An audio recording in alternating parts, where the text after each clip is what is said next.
Hello. So, 2 videos in 1 week. Well, technically I filmed Monday's video last week, so not really, but today is Friday, April 3rd, which is actually one of my sister's birthday. Happy birthday, Tessa.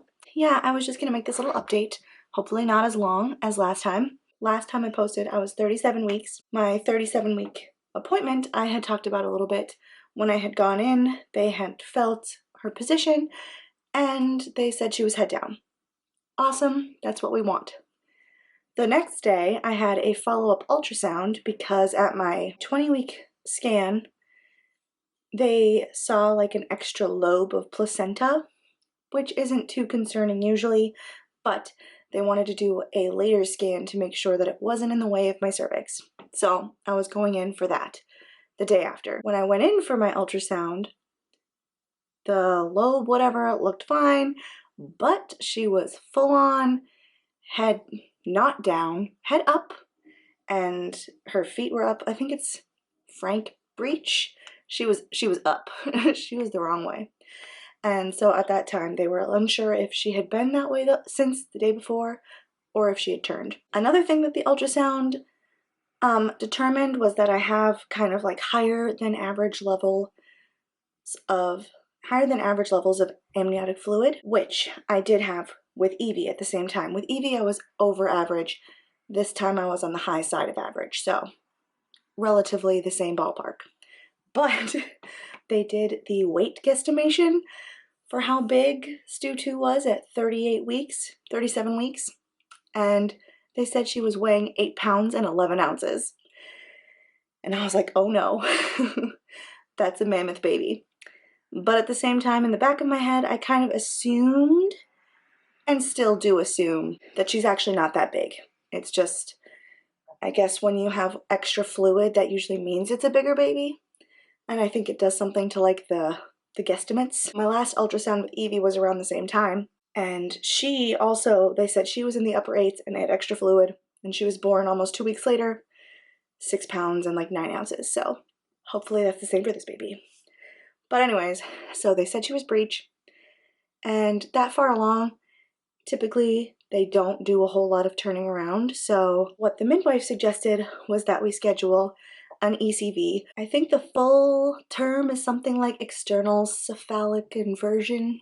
No, version, not inversion. So we did go ahead and schedule one for the next Monday, when I would be 38 weeks on the day. And it was a little inconvenient because the place she wanted me to go was over an hour away, but the reason she wanted me to go there is because he is less like invasive or like aggressive. So he has like a pretty good record of like success and not like, you know, crazy complications. So I had heard of ECVs before and I'd kind of like read stuff about them, but not like a lot.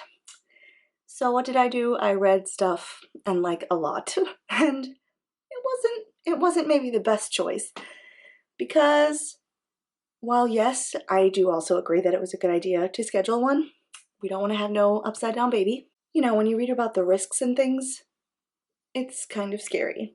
And, you know, I just thought like this time I had really tried to plan. I really wanted to do as much as I could to try to have like a natural birth. Some of the main like complications are like it starts labor or the baby's in distress, so they have to induce labor, or then they have to do a C-section, emergency or otherwise. If they don't turn around, then a C-section is sometimes like recommended. So I was just like, oh great, I went through all of this, I tried to do all this planning and preparing only to have a C-section.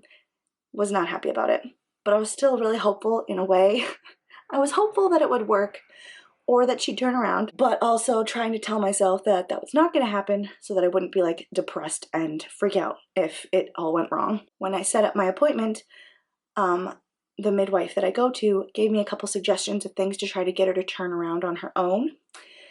Things like, you know, go on your hands and knees and put your chest to the floor, booty in the air, and to stay that way for like 5 or 6 minutes, and then right after do 50 cat-cows, like the yoga pose, and do that in the morning and at night.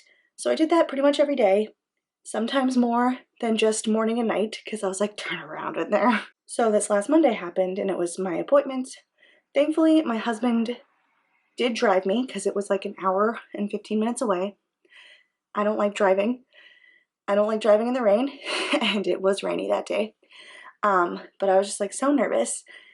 We had to like pack and bring our stuff just in case we had to stay, in case she had to come that day.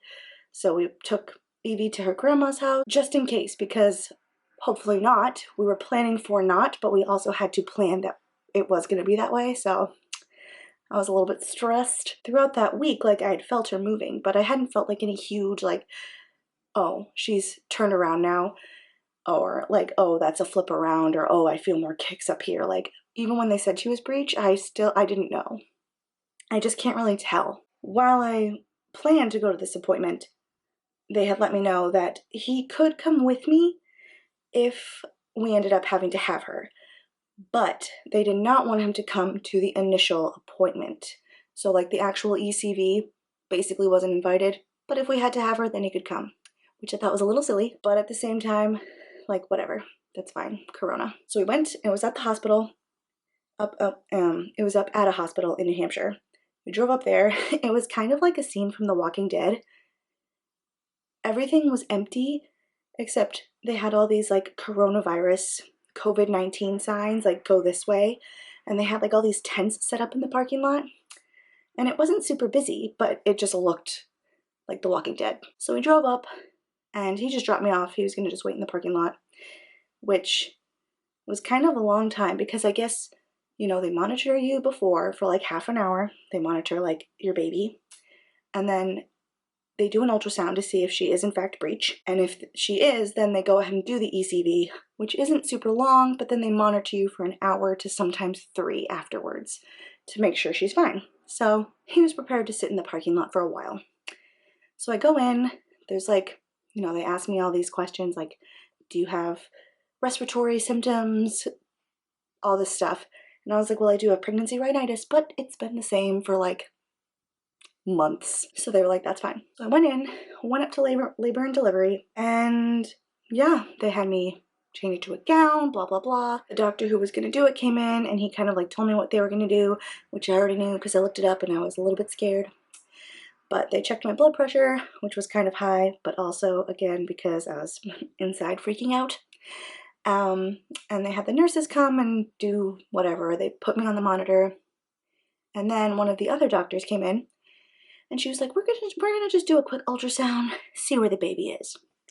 So she puts the ultrasound thing and she's looking around and she goes down and she's like, oh, well, there's a head. And I was like, what? So at some point during the week, Stu 2 had in fact turned around the right way, which I was so glad about because I was a little freaked out about this ECV thing. But she was head down, and so the doctor checked a couple more times just to make sure. I mean, it was like a head. It was like a big bulbous round. It was a head. But she just had the other nurse check. She took a picture for the other doctor to check. But she was like, oh, wow, looks like we don't need to do this today. And I was so happy because I'd been praying that it would just be that way, but kind of telling myself it wouldn't be, mainly so that I wouldn't be so freaked out if it didn't work out. So I was so happy. Like, she was head down. I don't care that I drove forever for nothing, whatever. They still monitored me a little bit just to make sure because I was already there. She was fine. So they did not have to do the ECV, and I was so happy. After they monitored me, they checked my blood pressure again one more time just because it was high when I first came, and it had come down quite a bit. So that was fine. They basically discharged me, whatever. So that was it. That was it for the ECV. Didn't have to happen. The doctor who did the ultrasound, though, kind of agreed with me that Stu 2 was actually not a mammoth baby. That I did have quite a bit of fluid, but that's probably why she was able to just turn around, because I had more fluid and she wasn't a mammoth baby, which is great. But also it made me a little bit more like nervous that she would still keep turning around and then just like, surprise, time to come out, but she's actually backwards again. So I've been trying to do a couple things that they've suggested, like wear a pregnancy belt and all this stuff and like bounce on a yoga ball to bring her down, just to like keep her where she is. One thing they did try that did not work, they suggested they do a membrane sweep to try to like give me contractions to bring her down so she would come down more and not be able to turn around. He tried to do that, but it wasn't open quite enough. My cervix wasn't, so he couldn't really sweep it, so that didn't really happen. That was 38 weeks. Yeah, it's Friday of my 38th week. I'll be 39 on Monday, which I will go in to the birth cottage and have an appointment then, and they'll try to see if they can tell where she is. I'm still kind of paranoid that whenever labor starts, it'll turn out that she's backwards. But I'm trying to just keep praying about it and not freak out for potentially nothing. Probably nothing. I have felt her move quite a bit this week, which is good. But again, I'm like, where you squealing to, girl? Better stay where you are. That was really the main thing about 38 weeks. Nothing really else to say.